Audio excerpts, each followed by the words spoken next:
Hello दोस्तों, कैसे हैं आप सब। आशा करता हूं आप सब अपने परिवार सहित कुशल मंगल से होंगे। स्वागत है आप सबका हमारे अपने चैनल पर, जहां आपको क्रॉस ड्रेसिंग से रिलेटेड स्टोरीज टाइम पर मिलती हैं। दोस्तों, आप सब से जो हमारे अपने चैनल को देखते हैं, मेरी प्रार्थना है जिन्होंने अभी तक हमारे अपने चैनल को सब्सक्राइब नहीं किया है, हमारे अपने चैनल को सब्सक्राइब करके हमें अपना पूरा सहयोग दीजिए।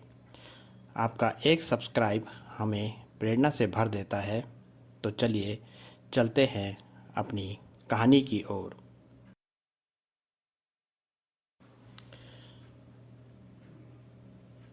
आज की हमारी कहानी सज़ा में मिली क्रॉस ड्रेसिंग, सज़ा या उपहार का भाग 2 है। आज की कहानी में आगे बढ़ने से पहले हम कहानी के पिछले भाग की एक झलक देख लेते हैं। अगर आपने इस कहानी का पिछला भाग नहीं पढ़ा है तो आप कहानी का पिछला भाग ज़रूर पढ़ लीजिए। कहानी के पिछले भाग का लिंक मैंने इस कहानी के डिस्क्रिप्शन बॉक्स में दे रखा है। आप कहानी के पिछले भाग को हमारे अपने चैनल पर जाकर भी पढ़ सकते हैं।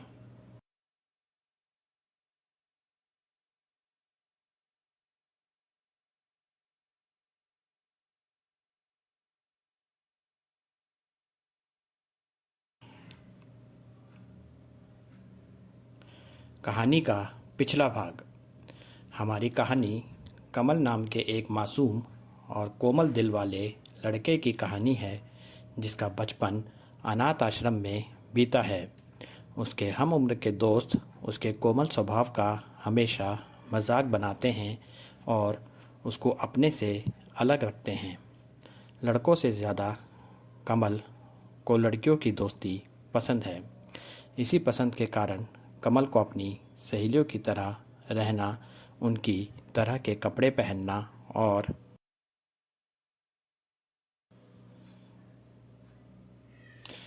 स्वभाव में उनकी तरह रहना पसंद आने लगा। आश्रम से निकलकर वह कॉलेज में गया, पर वहाँ भी उसके साथ आश्रम की तरह ही हुआ। यहाँ भी लड़के उसके कम दोस्त और लड़कियाँ ज़्यादा सहेलियाँ थीं। अब वह अकेला रहता था तो उसके पास अपने खुद के लड़कियों के कपड़े थे, जिन्हें ज़्यादा समय वह घर पर पहन कर रखता था। कमल की दोस्ती उसके कॉलेज की एक लड़की शीतल के साथ हो गई।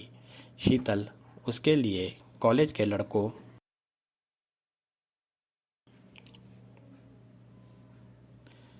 से लड़ जाया करती थी। शीतल के रूप में कमल अपने होने वाले पति की छाया देखता था, जो उसको समाज में उसके कोमलपन से बचा सकती थी। शीतल को भी एक ऐसे जीवन साथी की तलाश थी जिसको वह जिंदगी भर अपने अहंकार के नीचे दबा कर रख सके और अपने स्वभाव अनुसार जिंदगी भर के लिए अपना गुलाम बनाकर रख सके। इस हिसाब से शीतल और कमल दोनों एक दूसरे के लिए सही थे।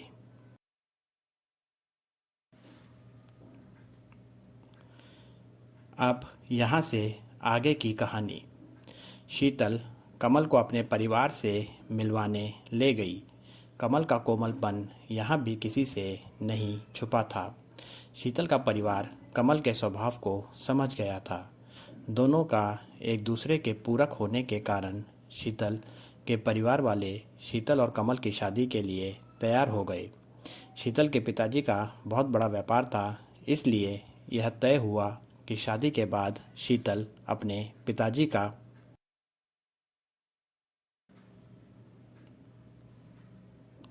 व्यवसाय संभालेगी और कमल के पास घर न होने की वजह से उसे शीतल के घर पर आना पड़ेगा।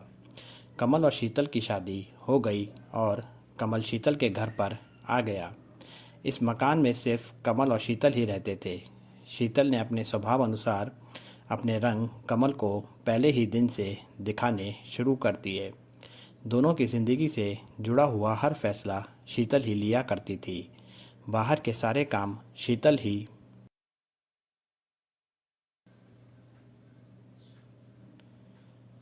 किया करती थी। कमल खुश था क्योंकि यहाँ कमल को अपनी क्रॉस ड्रेसिंग का शौक़ पूरा करने का समय मिल जाता था। शीतल के पास बहुत अच्छी अच्छी ड्रेसेस थीं और मेकअप के सामान की कोई कमी नहीं थी। कमल के पास समय की कोई कमी नहीं थी और पूरे दिन वह सिर्फ शीतल की ड्रेसेस और मेकअप में ही रहता था।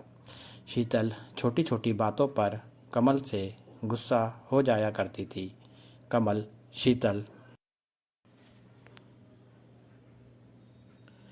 को खुश रखने के लिए उसकी हर बात मान लिया करता था। शीतल का कमल को सज़ा देने का तरीका भी अजीब सा था। वह कमल को सज़ा देने के नए नए तरीके ढूंढती रहती थी। एक दिन कमल शीतल की एक साड़ी को प्रेस कर रहा था। कमल को वह साड़ी शीतल की ना लगते हुए खुद की साड़ी लग रही थी। वह साड़ी कमल को भी बहुत पसंद थी। कमल उस साड़ी में कई बार अपनी क्रॉस ड्रेसिंग कर चुका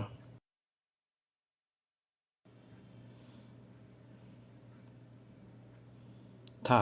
कमल ने कई बार वह साड़ी पहनी थी। साड़ी को देखकर कमल को वही समय याद आ रहा था जब वह इस साड़ी के साथ अपना पूरा मेकअप करके घर का काम कर रहा था। इसी चक्कर में कमल को साड़ी का ध्यान नहीं रहा और कमल से शीतल की वह साड़ी जल गई। शीतल को अपनी वह साड़ी बहुत पसंद थी। उसको कमल पर बहुत ज़्यादा गुस्सा आया और वह कमल को नए तरीके में सज़ा देने के बारे में सोचने लगी।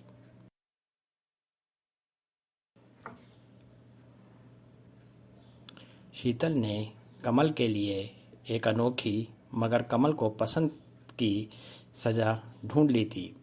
उसने कमल से कहा कि उसने एक महिला की साड़ी जलाई है, इसीलिए उसे अब एक हफ्ते तक साड़ी में एक महिला की तरह ही रहना पड़ेगा। कमल यह सज़ा पाकर अपने मन में बहुत खुश हुआ।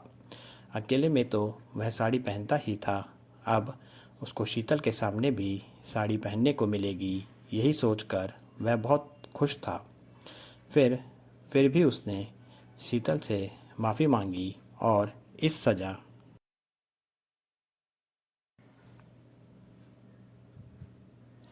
को मानने को मना करने लगा। कमल जानता था कि शीतल अपनी ज़िद की बहुत पक्की है। शीतल ने कमल को अपनी एक पुरानी साड़ी निकाल कर दी और उसको साड़ी पहनकर आने को कहा। कमल ने शीतल से कहा कि उसकी खुशी के लिए वह यह काम भी करेगा। कमल साड़ी, ब्लाउज और पेटीकोट लेकर बाथरूम में गया। शीतल के कपड़े तो वैसे भी कमल रोज़ पहनता ही था।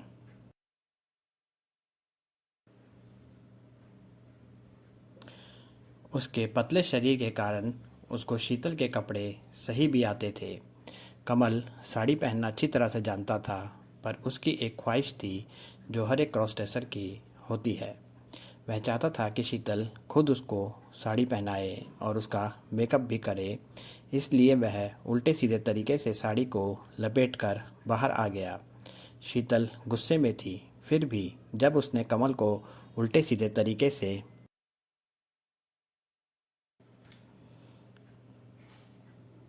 साड़ी में लिपटा देखा तो वह मुस्कुराने लगी। उसने कमल से कहा कि सज़ा तो उसे मिलकर रहेगी। उसने खुद अपने हाथों से उसकी साड़ी को ठीक किया और कमल को साड़ी बांधना भी सिखाया और खुद उसका मेकअप भी कर दिया। कमल को साड़ी में काम करना आता था, फिर भी शीतल को दिखाने के लिए वह साड़ी को संभालता हुआ घर के काम करने लगा। ऐसे ही एक हफ्ते तक रोज़ शीतल कमल को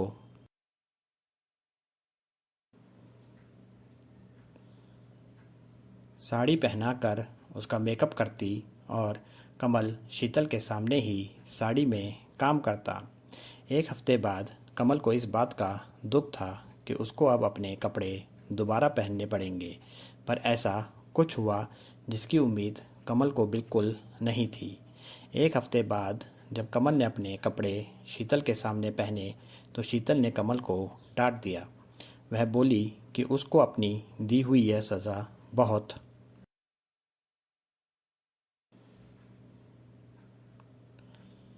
पसंद आई है, इसलिए उसे अब हमेशा घर में साड़ी पहनकर ही काम करना पड़ेगा।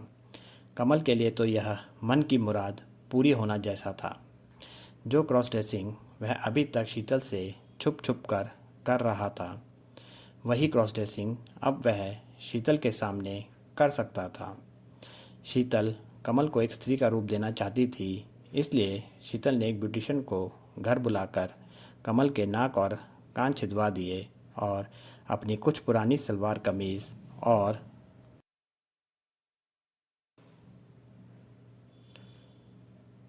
साड़ी कमल को दे दिए। अपनी पुरानी साड़ी और सलवार कमीज के अलावा शीतल ने कमल को उसका एक नया नाम भी दिया। वह नाम था कमल से कमला, जिससे अपने लिए सुनना कमल को बचपन से पसंद था। कमल अपने बचपन से जिस क्रॉस ड्रेसिंग चाहत को पूरा करना चाहता था, उसकी वह चाहत पूरी हो रही थी, वो भी उसके नए नाम कमला के साथ। एक मर्द शीतल के सामने औरत के लिबास में रहे, यही तो शीतल का स्वभाव था।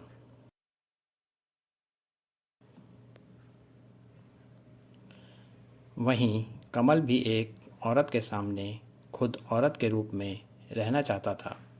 यह सज़ा कमल के लिए सज़ा नहीं बल्कि एक उपहार था। कहानी को पूरा देखने के लिए धन्यवाद दोस्तों। कहानी कैसी लगी आपको?